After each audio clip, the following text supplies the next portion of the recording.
Hello, pre-calculus students. Today we're going to start a chapter on systems of equations. So let's get started.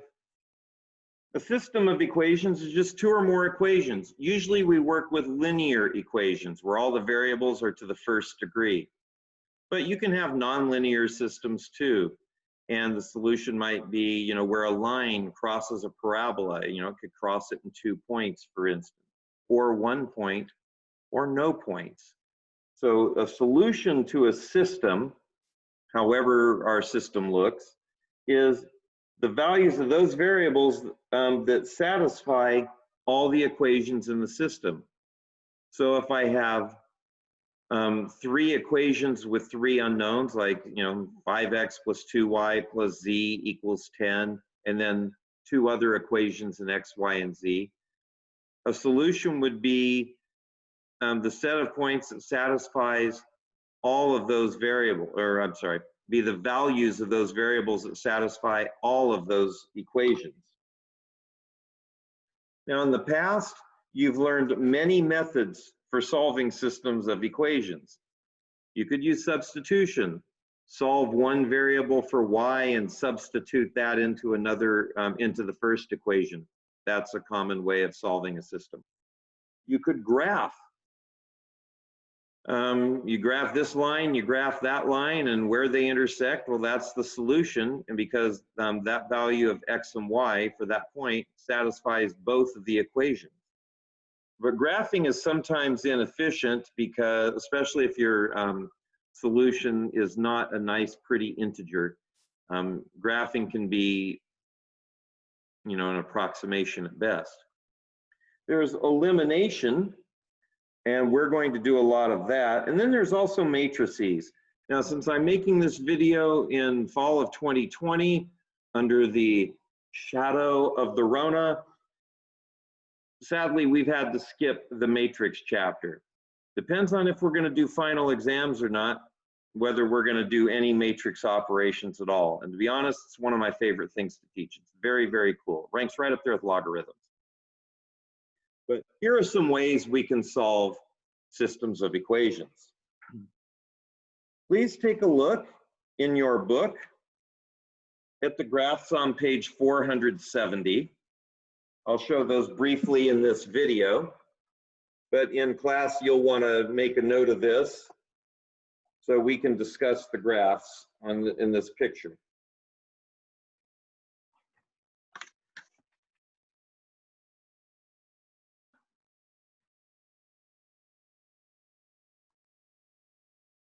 And again, here's a system of equations that have, these are linear because they're both lines, that has 1 point, an x and a y that satisfies both of these equations. Here we have a nonlinear equation because we have an x squared, and this one's linear. And you can see that there are 2 values, there are 2 points where those x and y values satisfy both equations. Then, of course, here we have there's no xy value or no xy point that will satisfy both of those equations. So that just gives you an idea of some of the things that we're up against when we're solving systems of equations. Are there multiple answers, one answer, or no answers? Well, that's it for section 7.1 of our current text. Let's look at 7.2, and I've trimmed it down a bit. We're not going to do a 3x3 system here, but we're going to do a 2x2 system using the elimination method. And what I mean by a 2x2 is a system of equations that has 2 equations and 2 unknowns. So here are my blue equations. I have 2 equations, and I have an x and a y in each. And we could have done the substitution method. I could solve this one for y. It would be very easy to solve this one for y. Substitute that value up into here and solve. But I'm choosing to do the elimination method because this also leads to matrices if we have time. What I did here is I said I have a -1 here and I have a 3 here. If I multiply this entire bottom equation by 3, I get this equation. Multiplying all those numbers by 3 doesn't change the graph at all. And notice I kept this equation the same. If I add these two equations together, my 3 and my new -3y cancel each other. And now I have one equation in one variable, x. This is called the elimination method because I eliminated the y variable using what's called linear combinations. I multiplied this by 3 and then added. Then I could solve this for x, and then I could substitute x into one of these equations. I chose this one in order to solve for y. Then I substitute this x and y value into the first equation that I didn't use yet, and it works. So my solution to this system of equations is the point 4, 3, where x equals 4, y equals 3. And all that means is that this line, you should recognize this as a line in standard form, and this is a line in standard form. They're going to meet at one point, and here it is. Now, I don't know if you guys got these fun problems in your integrated math classes that we used to get back in the good old days in Algebra 1. So I'm organizing my papers. I'll let you read and copy this problem.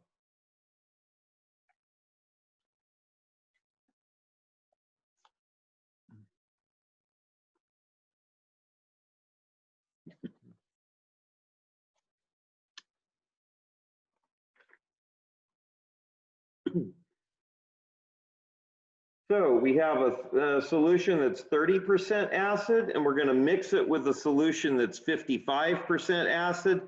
And we know that our mixture has to be somewhere between those two. We want our mixture to be 100 milliliters exactly of something that's 50% acid. So to solve a problem like this, you always have to define your variables.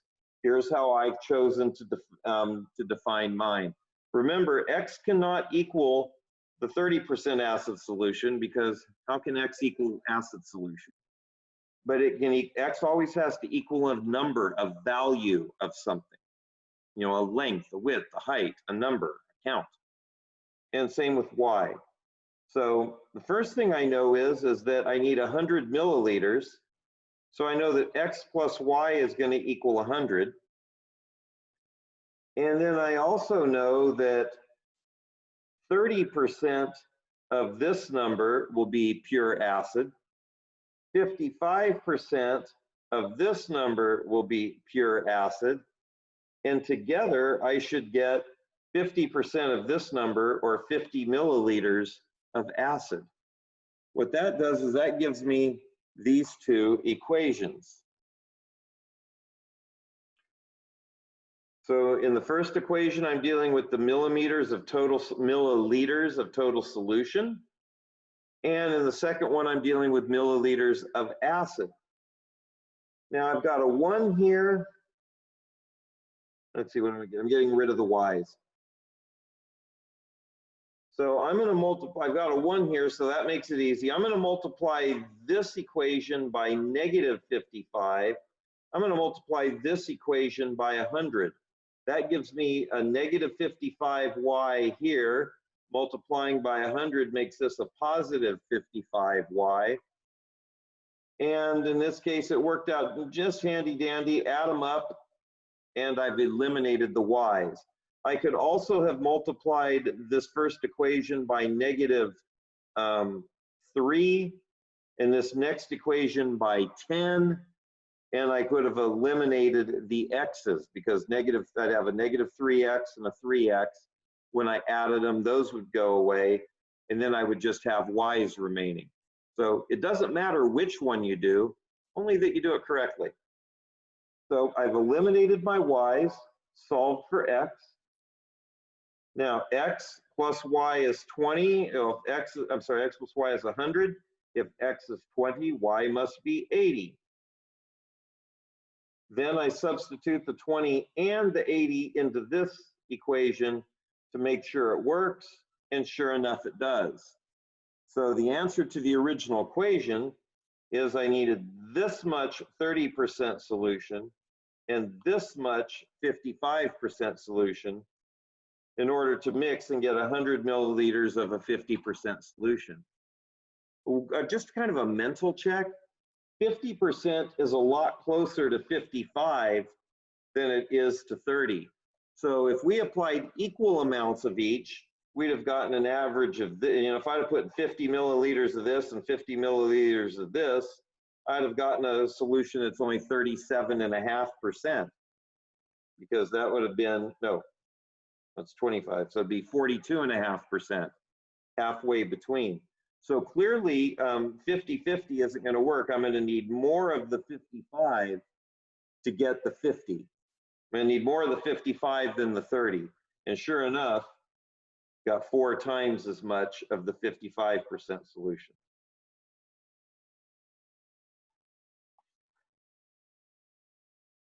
I'd like you to take a look at the graphs on page 480 of your current text. Make a note of these three.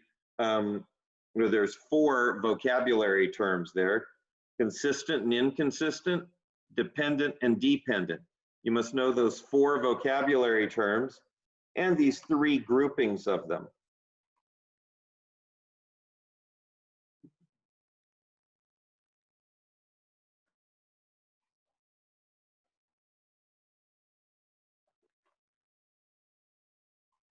So if we're dealing with a system of linear equations, or two equations and 2 unknowns,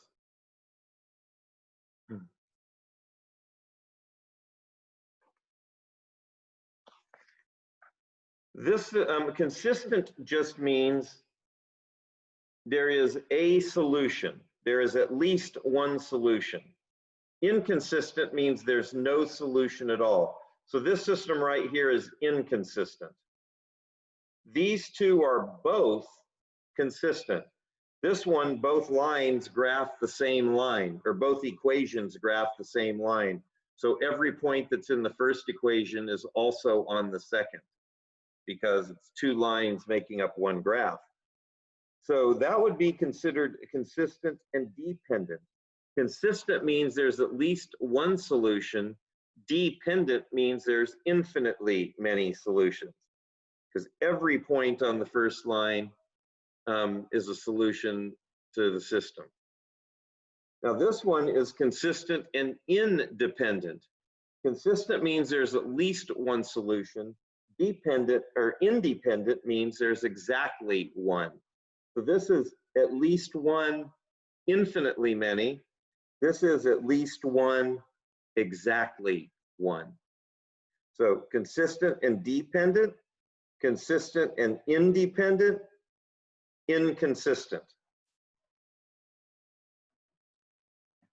And because I'm such a wonderful person who does such great color graphics for you, I have drawn a flow chart.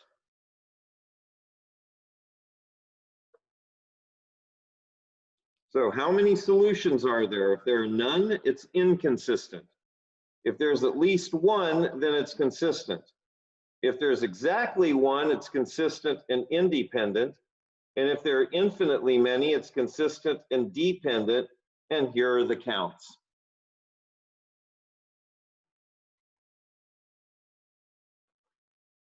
So that's it for this lesson. Have a great day.